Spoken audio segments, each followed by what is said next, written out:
Mä jäin työttömäksi sairauden takia ja mulla diagnoosin saaminen kesti 3 vuotta, jonka aikana kaikki asiat kerkes mennä päin mäntyyn. Kaikki laskujen maksut ja asioiden hoitaminen oli lähes mahdotonta, koska oli niin huono olla.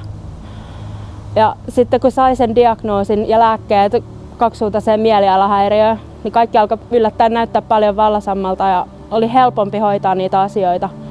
Ja olla ylpeä siitä, että on saanut käytyä Kelassa ja hoitaa kaikki asiat ajoissa. Ja se, että kun on päässyt tänne asti, että on töissä ja normaali, niin on upeeta.